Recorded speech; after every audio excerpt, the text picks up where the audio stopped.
One thing I have to caveat this review with is the fact that I really love roguelike games, so I'm going to be particularly harsh on Neon Abyss, and I think that's fair because I also really enjoyed the work from their publishers, Team 17.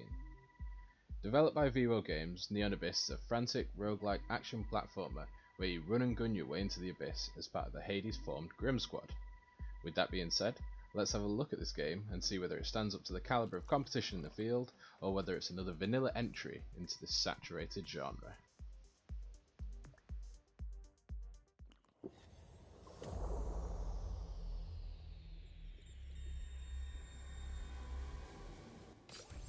We play as a member of the Grim Squad, tasked with putting an end to the Titan Group, a series of deities seemingly wreaking havoc in the underworld. In a somewhat American God-style turn of events, the Titan Group is filled with contemporary idols, ruling over things like social media or fast food.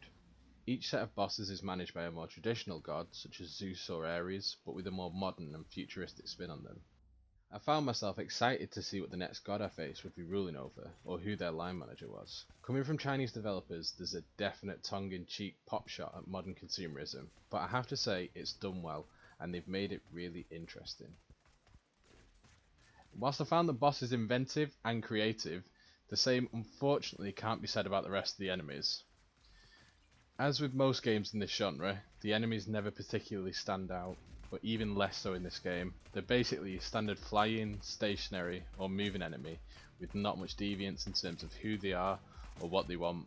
A monster catalogue would have really been a good inclusion for the story to help the player engage more with why the enemies are fighting you in the first instance. For example, there's a little man-eating plant which spits fireballs and arcs in the air. Why? I don't know. The protagonists in the story are a group of ragtag, what seems like mercenary style individuals with different powers and starting items. The who, what, where, when and why for these folks is never discussed more than a small description on the character select screen, which I think is a real shame because some motive or lore collectibles spread throughout the runs like in Rogue Legacy would have definitely helped the game along. This is echoed as you collect eggs which hatch into mini familiars to help you in your runs. Why?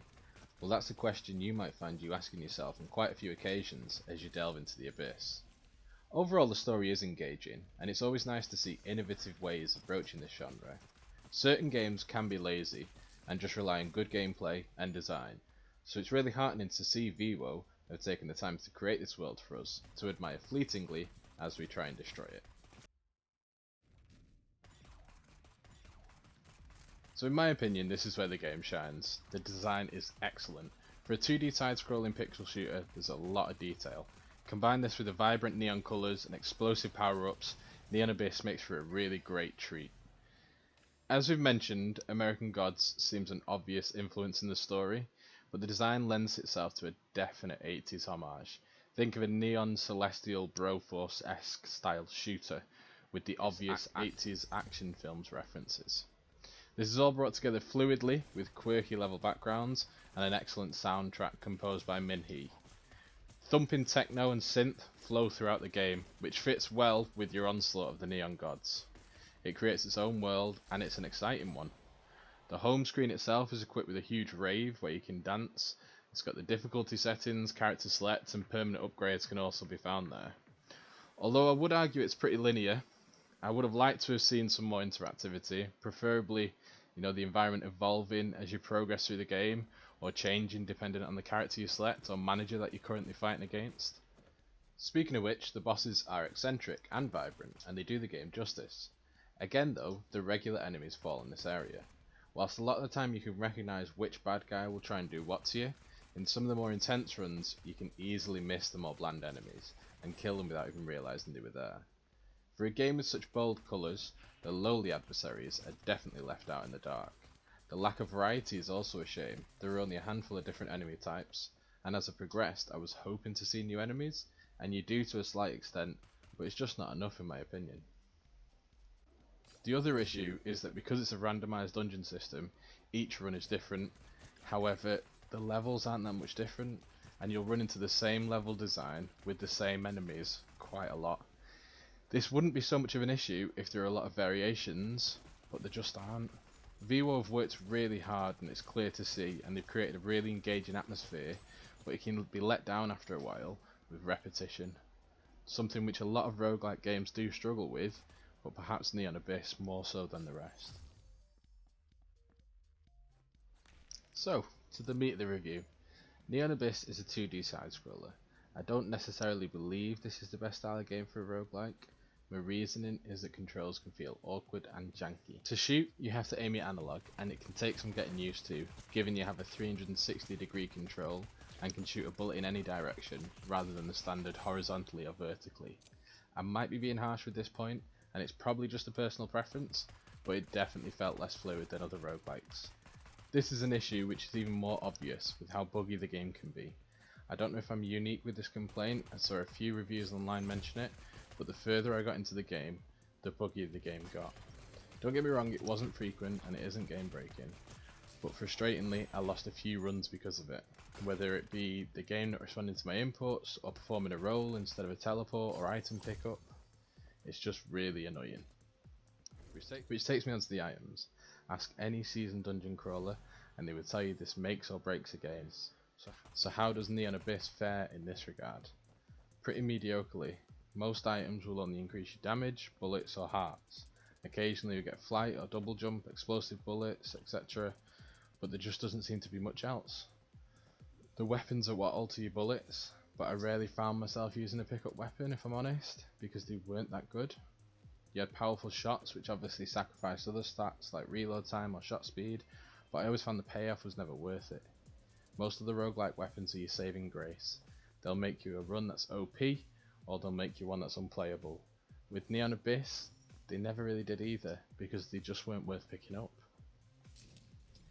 I get where the developers were coming from with this, focus more on skill and precision rather than ridiculous builds which are just pure luck, but there's a middle ground there, and Veewo seemed to miss it completely.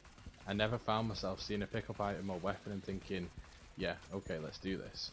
Every item just gave me a bit of an underwhelming meh.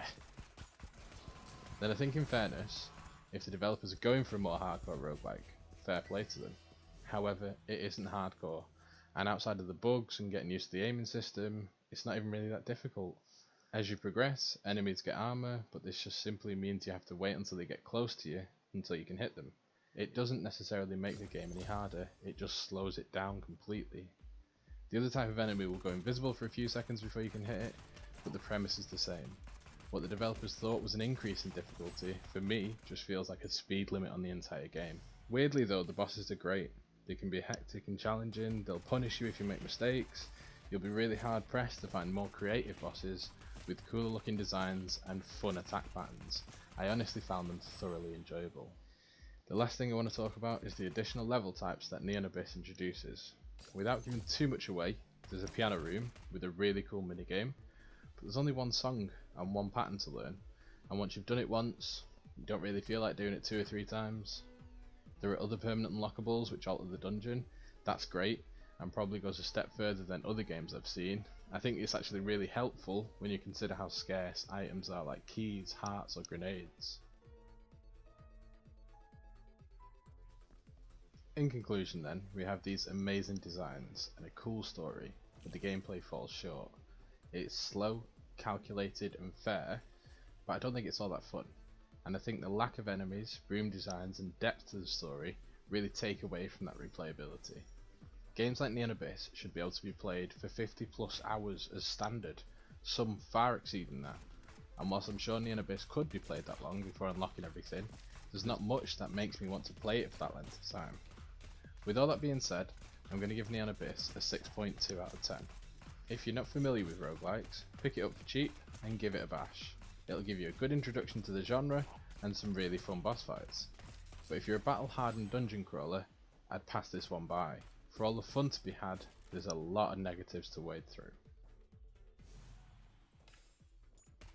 Tell me in the comments down below what your favourite roguelike game is, or whether you agree or disagree with the review. Please don't forget to like and subscribe to Start Select, as we produce regular podcasts with other gamers, as well as different discussions on a wide range of gaming related topics. Thanks for watching guys, GG's.